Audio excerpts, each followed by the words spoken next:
The book that Hopkins wrote, The Discovery of Witches, is a strange document. It is written in a plain, unadorned style, the style of a lawyer presenting a case. It lays out the methods, the tests, the evidence that he used to identify witches. It describes the confessions, the familiars, the pacts with the devil. It is a manual for witch hunters, a guide to finding the enemy, and it was a bestseller. It went through multiple editions, was read across England, was carried to America, where it would influence the judges of Salem. Hopkins did not invent the methods of witch hunting. He systematized them. He professionalized them. He turned them into a trade, and in doing so, he made himself rich, he made himself famous, he made himself the most feared man in England. But the book is also a confession in a way. In the pages of The Discovery of Witches, Hopkins reveals himself. He shows us his methods, his certainty, his conviction that he was doing God's work. He shows us the man who could keep a woman awake for days, who could probe her skin with a needle, who could watch her walk until she collapsed, who could extract a confession from the most innocent soul. And he shows us, perhaps without meaning to, the fear that drove him, the need to find the enemy, to name the enemy, to destroy the enemy.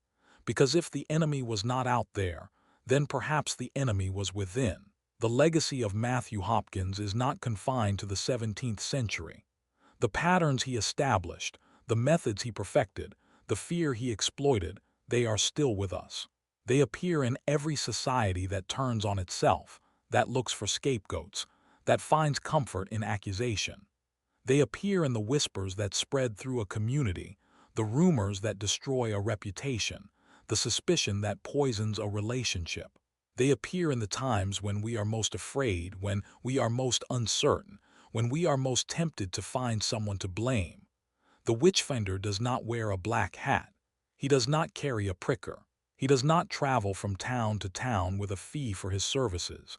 But he is there in the whisper, in the suspicion, in the fear that we project onto others. And his methods have not changed. He keeps us awake. He walks us until we collapse.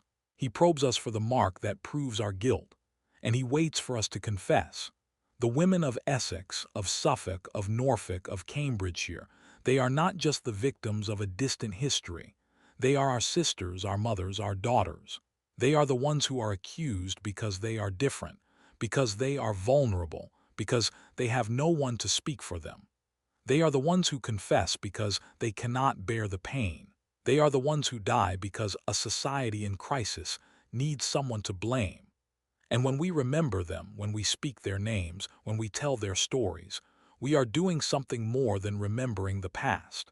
We are building a defense against the future. We are reminding ourselves that fear is a weapon, that accusation is a tool, that the Witchfinder is not a hero but a predator. We are reminding ourselves that the innocent are worth protecting, that the vulnerable are worth defending, that the truth is worth seeking, even when it is easier to find someone to blame. The last words of Matthew Hopkins are not recorded. He died alone in his lodgings in Manningtree, the town where his reign of terror had begun. He was 29 years old. His death was recorded as consumption. But the people who knew him, who had lived through his terror, who had lost mothers and sisters and daughters to his accusations, they knew the truth. They knew that the man who had sent 300 women to the gallows had been haunted by the ghosts of his victims. They knew that he had died of fear, the same fear that he had unleashed on so many others. They knew that the Witchfinder had become the witch. The story of Matthew Hopkins is not a story of good and evil, of heroes and villains. It is a story of a society in crisis, of a fear that was exploited, of a system that was designed to find guilt in the most innocent. It is a story of ordinary people who did terrible things, who believed they were doing God's work, who were so certain of their own righteousness that they could not see the suffering they were causing.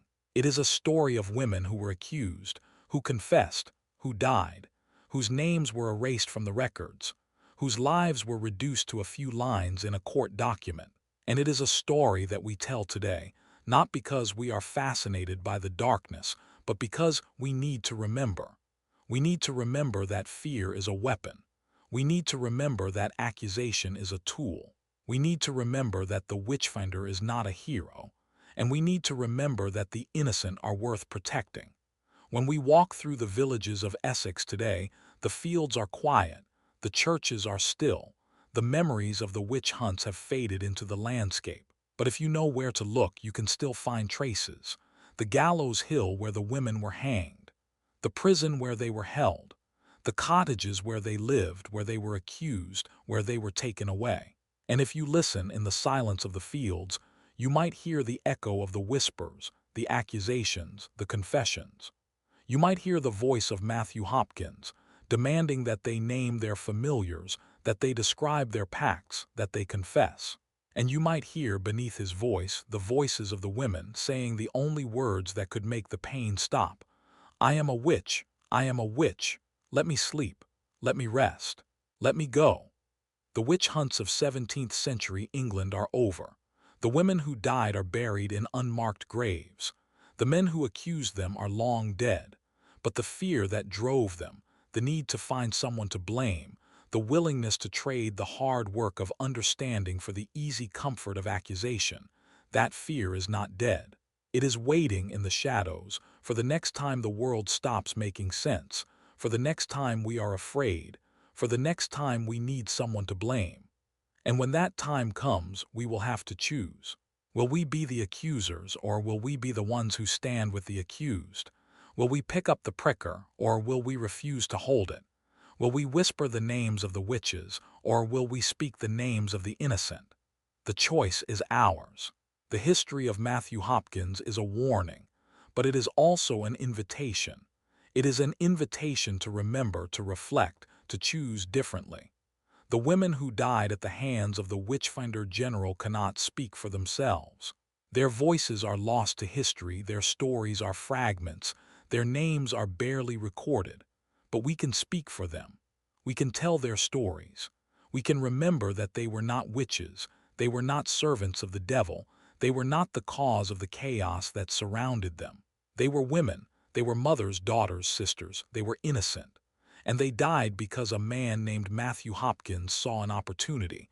Memento mori, remember death, but also remember the innocent, remember the accused. Remember the ones who were taken away in the night, who were kept awake until they could not think, who were walked until they could not stand, who were pricked until they confessed.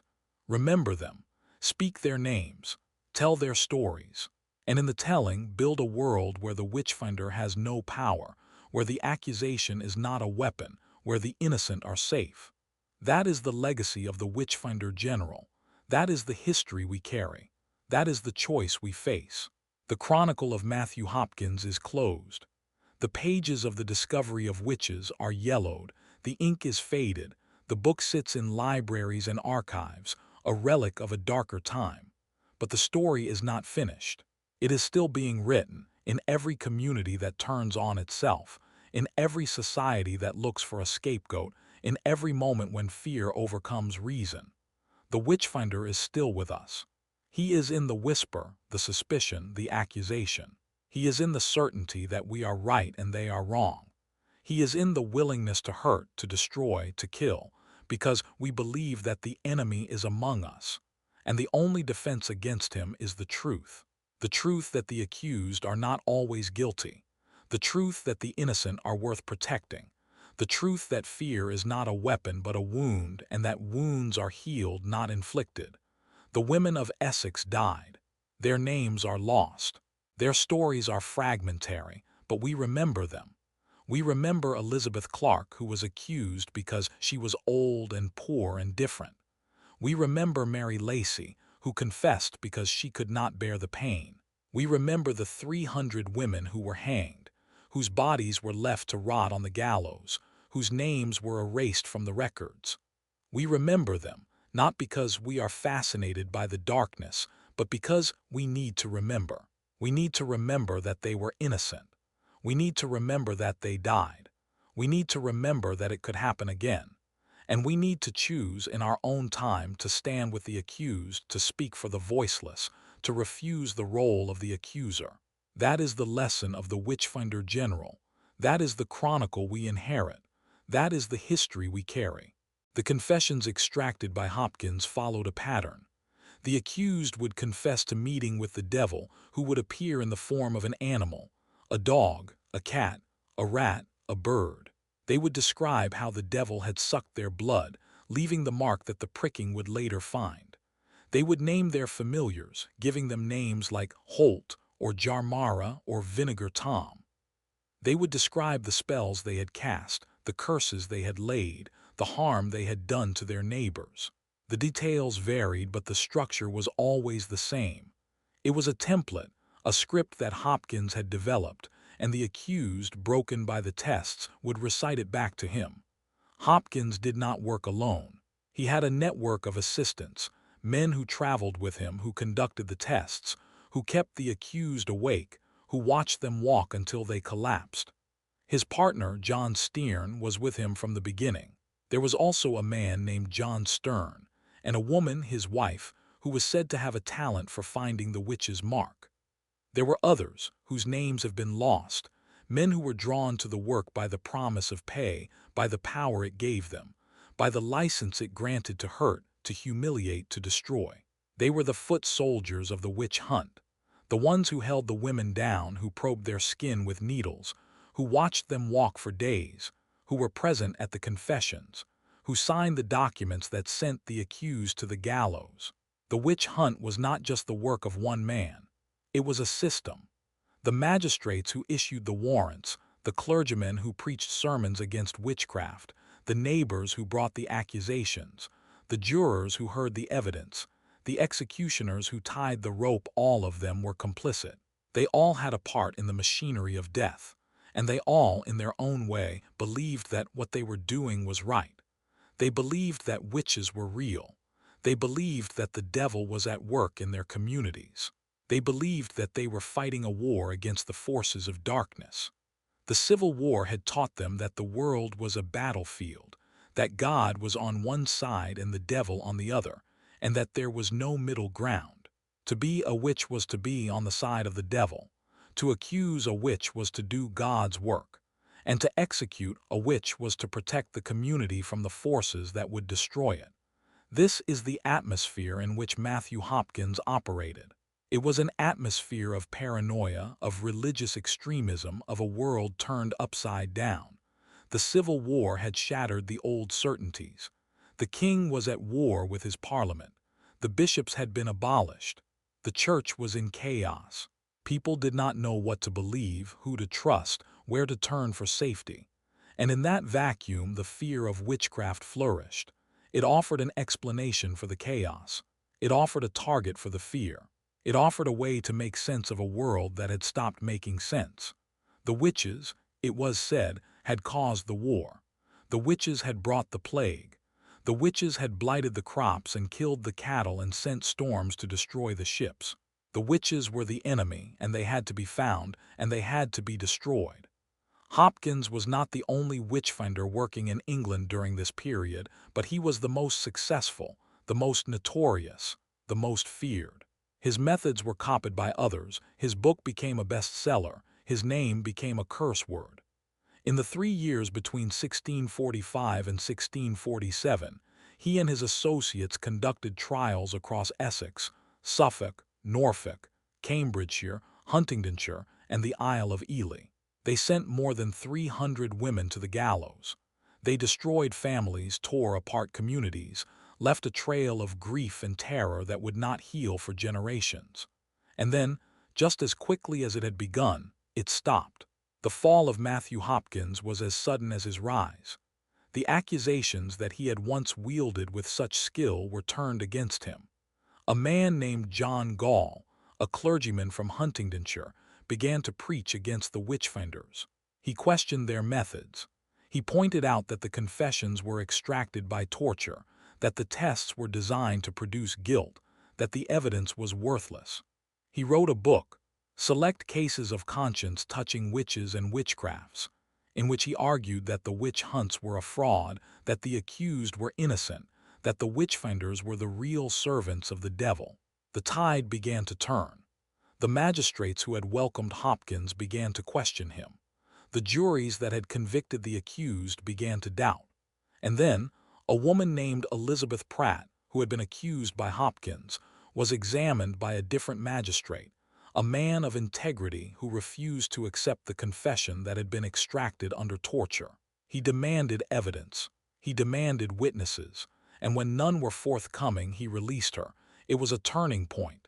If Elizabeth Pratt could be innocent, then perhaps others could be innocent too. Perhaps the witchfinders had been wrong. Perhaps they had been lying. The accusations against Hopkins began to mount. He was accused of extortion, of torture, of murder. He was accused of using his position to enrich himself, to settle scores, to destroy those who had crossed him. He was accused of being a witch himself. The man who had made his name by accusing others was now the accused. He fled into hiding, pursued by the same fear that he had unleashed on so many others. He died in the summer of 1647 in his lodgings in Manningtree, the town where it had all begun. He was 29 years old. The cause of death was recorded as consumption, but the people of Manningtree knew better. They said he died of a broken heart. They said he was haunted by the ghosts of the women he had hanged. They said that the devil, whom he had claimed to serve, had come to collect his due. The death of Matthew Hopkins did not end the witch hunts in England, but it marked the beginning of their decline. The frenzy that had swept across East Anglia began to fade. The magistrates grew cautious. The juries grew skeptical. The accusations grew fewer. And in 1682, the last witch was hanged in England. The fear that had gripped the country for more than a century was finally beginning to recede. But the damage had been done. The legacy of Matthew Hopkins would live on, in the memory of the women he had killed, in the families he had destroyed, in the communities he had torn apart. And it would live on in America, where the same fear, the same paranoia, the same willingness to accuse would find fertile ground in a small town called Salem. The story of Matthew Hopkins is not just a story of one man's cruelty. It is a story of a society in crisis, of a people who lost their way, of a fear that was turned into a weapon. The women who died at his hands were not witches. They were victims. They were victims of a system that was designed to find guilt, not truth. They were victims of a fear that was exploited by a man who saw an opportunity. They were victims of a time when the world had stopped making sense, and the only way to make it make sense again was to find someone to blame. When we look back at the witch hunts of the 17th century, it is easy to see them as a relic of a superstitious past, a time when people believed in things that we know to be false. It is easy to see Matthew Hopkins as a monster, a madman, a man whose cruelty was so extreme that it could only be explained by some kind of pathology. But the truth is more unsettling. Matthew Hopkins was not a monster. He was a man of his time, a man who understood the fears of his neighbors, who knew how to exploit them, who built a career on the suffering of others. He was not the only one. There were others like him before and since, people who have used fear as a weapon, who have turned suspicion into accusation, who have found power in the destruction of the innocent. The names change. The methods change. But the pattern remains. The tests of Matthew Hopkins, the sleep deprivation, the walking, the pricking, the swimming, were not just physical tortures. They were psychological tortures designed to break the will, to destroy the self, to convince the accused that she was what her accusers said she was. They were methods of turning a person against herself, of making her believe that she was evil, that she was guilty, that she deserved to die. And they worked. Over and over they worked. Women who had done nothing wrong, who had lived their lives in quiet obscurity, who had never harmed anyone, confessed to being witches. They confessed to making pacts with the devil. They confessed to flying through the air. They confessed to sending their familiars to torment their neighbors. They confessed to things that could not have happened, because the confession was the only way to make the pain stop. The confessions of the accused are among the most heartbreaking documents of the period. They are written in a language that is not their own, shaped by the questions of their interrogators, structured by the logic of the witchfinders. They describe a world of darkness and terror, of pacts made with the devil, of familiars that suck blood, of spells that kill and curses that blight. And at the end of the confession there is often a note, a recantation, a cry of despair. "I did it to save myself," one woman wrote. "They would not let me rest. They said if I confessed it would stop, but it did not stop. It never stops." The women who were accused of witchcraft in 17th century England were not the only victims of the fear that swept across the country. The men who accused them were also victims, in a way, victims of a belief system that taught them to see the devil everywhere, that taught them to fear their neighbors, that taught them that the world was a battlefield and that the enemy was among them. They were victims of a time when the structures of authority had collapsed, when the old certainties had been swept away, when the only thing that seemed certain was that someone was to blame. They found that someone in the old women who lived on the edges of the village, in the poor women who had no one to defend them, in the women who were different, who were strange, who were not like them. And they destroyed them. The legacy of Matthew Hopkins is not just a historical footnote. It is a warning. It is a reminder of what happens when fear replaces reason, when suspicion replaces evidence, when the desire for certainty overcomes the willingness to doubt. It is a reminder that the line between the accuser and the accused is thinner than we think, that the witchfinder can become the witch, that the fear that we project onto others can turn back on us. Hopkins died in hiding, pursued by the same accusations he had once wielded. The man who had sent 300 women to the gallows spent his last days as a fugitive, afraid, alone, waiting for a knock at the door. The witchfinder had become the witch, and in that transformation there is a lesson for all of us. When we look at the history of the witch hunts, we are looking at a mirror. We see the fear that can take hold of a society in crisis. We see the willingness to blame the outsider, the different, the vulnerable. We see the temptation to find simple answers to complex problems, to trade the hard work of understanding for the easy comfort of accusation. And we see the cost of that choice, the human cost, the lives that are destroyed, the families that are torn apart, the communities that are poisoned by suspicion. The 300 women who died at the hands of Matthew Hopkins are not just names in a history book.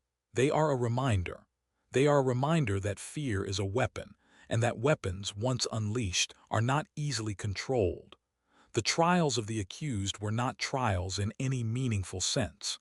They were rituals, performances, spectacles designed to confirm what everyone already believed.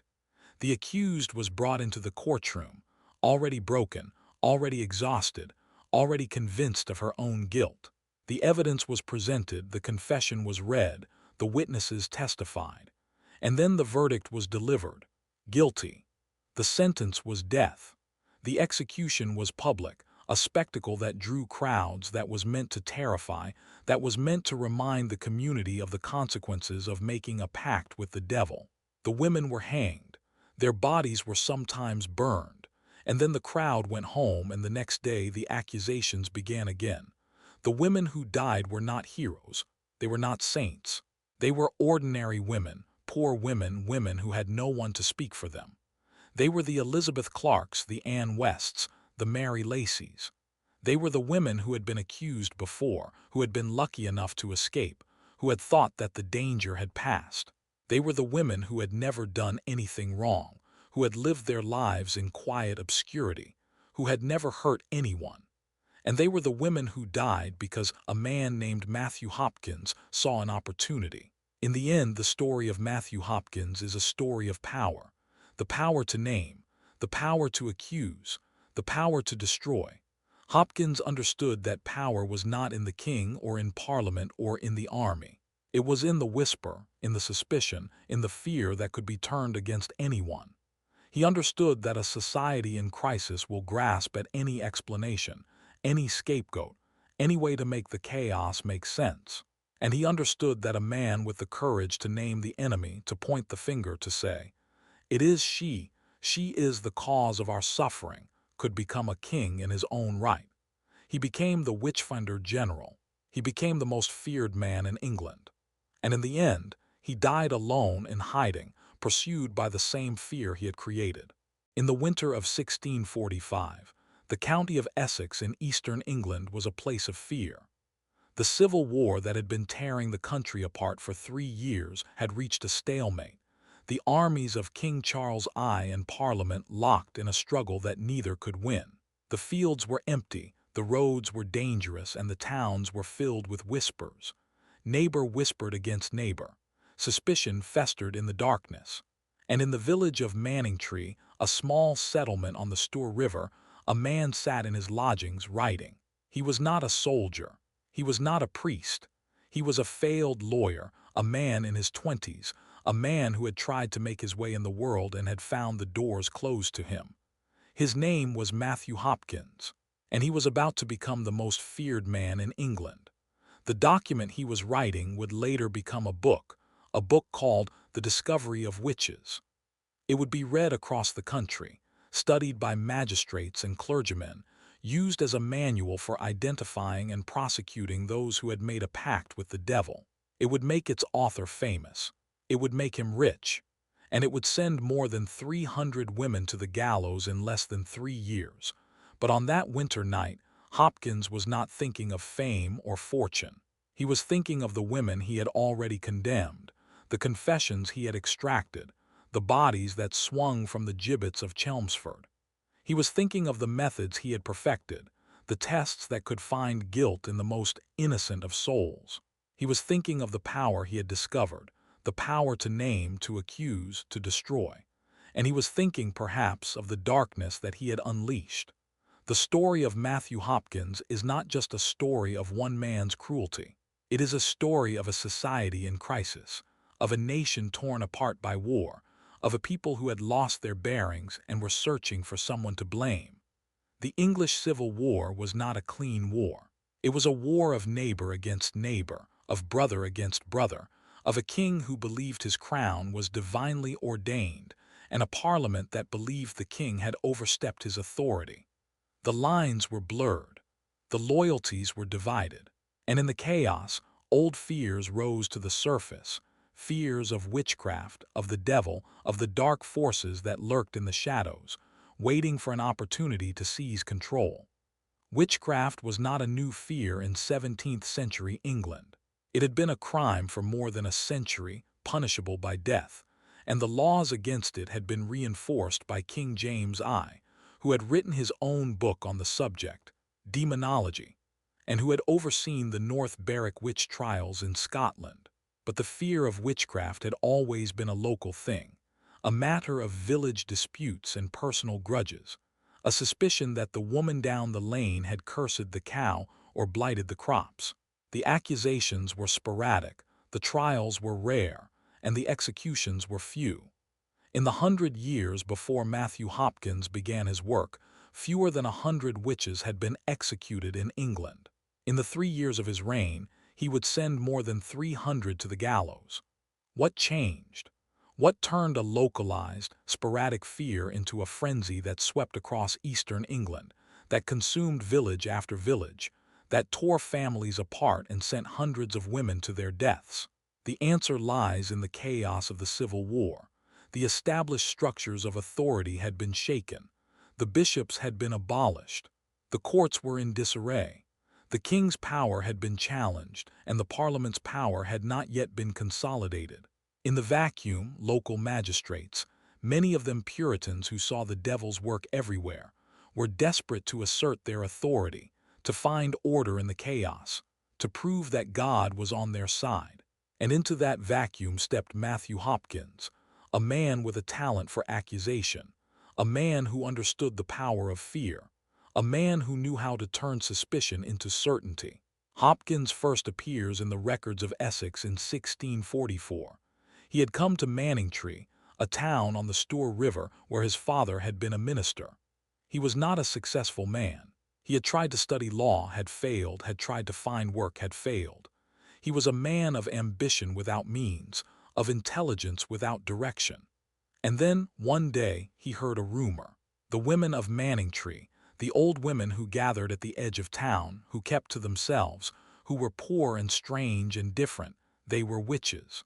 Or so the whispers said. There was Elizabeth Clark, a widow with a limp, a woman who had been accused before. There were her friends Ann West, Rebecca West, Ann Leach. They met at Elizabeth's cottage, the neighbors said. They made pacts with the devil. They sent their familiars, their demonic servants, to torment the pious. Hopkins listened to the whispers. He watched the women, and he saw an opportunity. He approached the local magistrate, a man named John Stearn, who would become his partner, and he offered his services. He would find the witches. He would extract their confessions. He would rid the town of the devil's servants for a fee. The magistrate agreed, and so began the career of the Witchfinder General. The first trial was Elizabeth Clark. She was an old woman, poor, crippled, a woman who had been accused of witchcraft years before but had been released for lack of evidence. She was the perfect target. She had no family to defend her.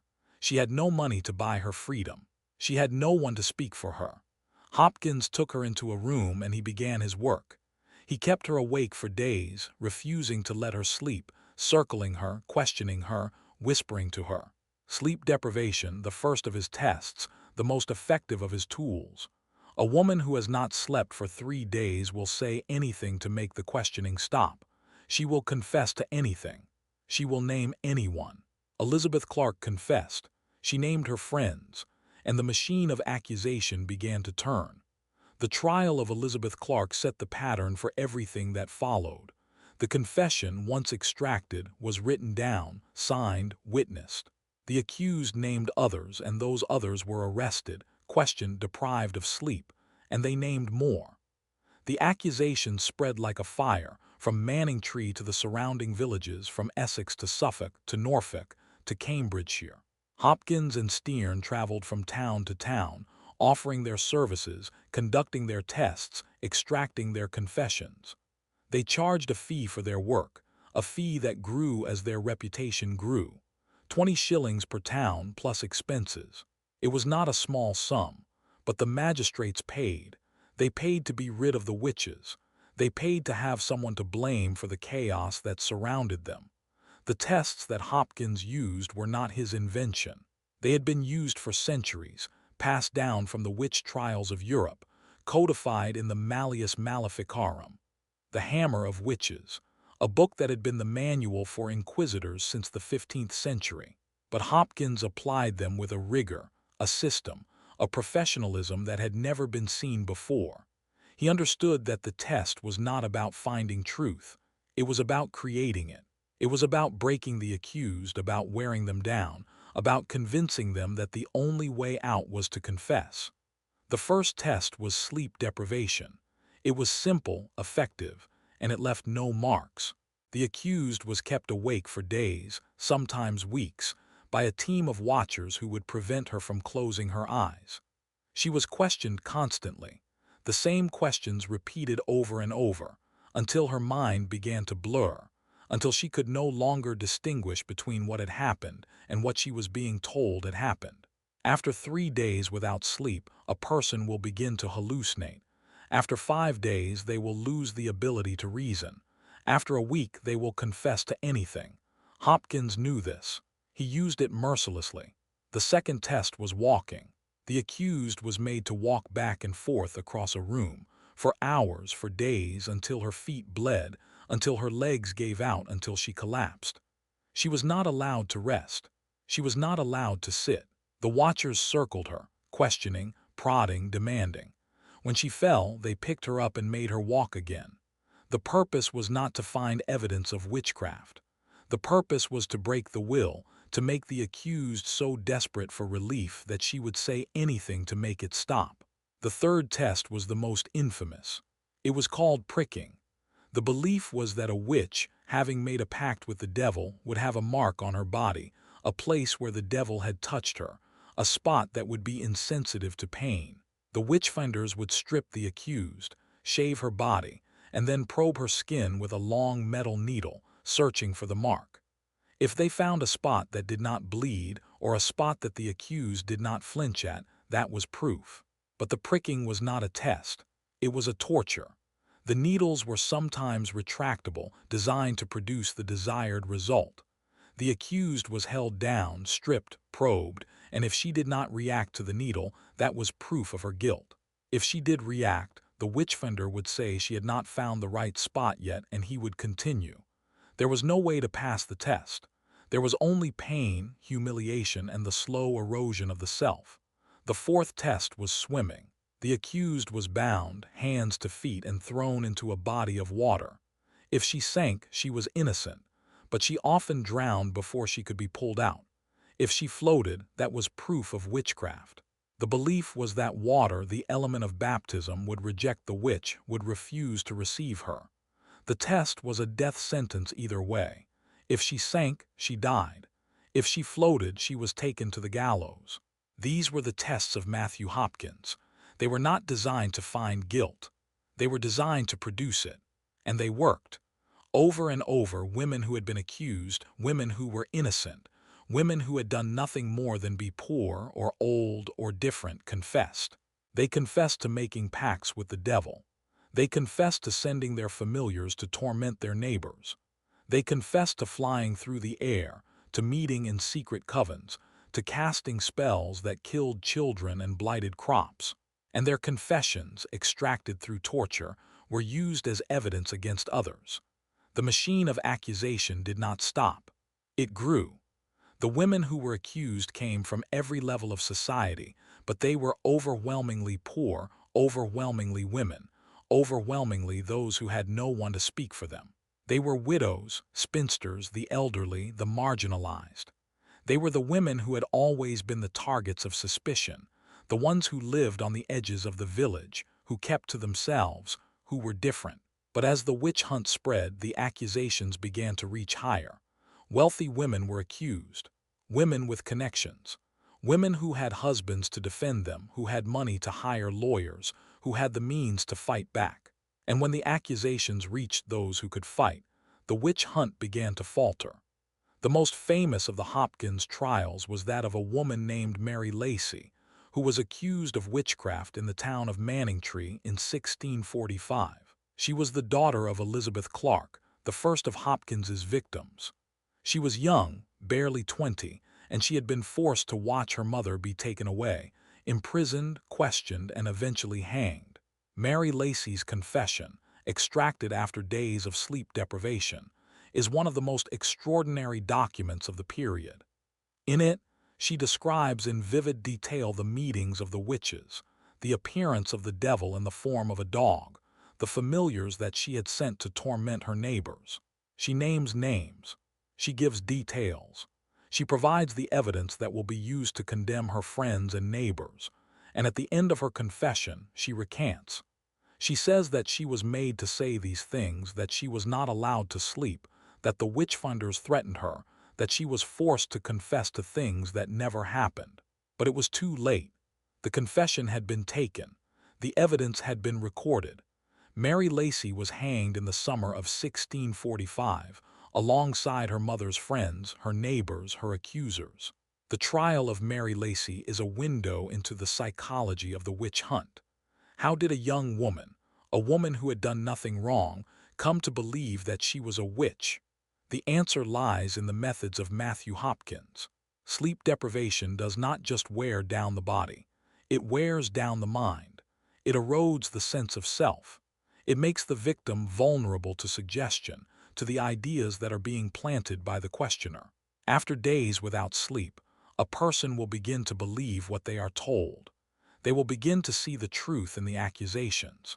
They will begin to confess, not because they are guilty, but because they no longer know what is real and what is not.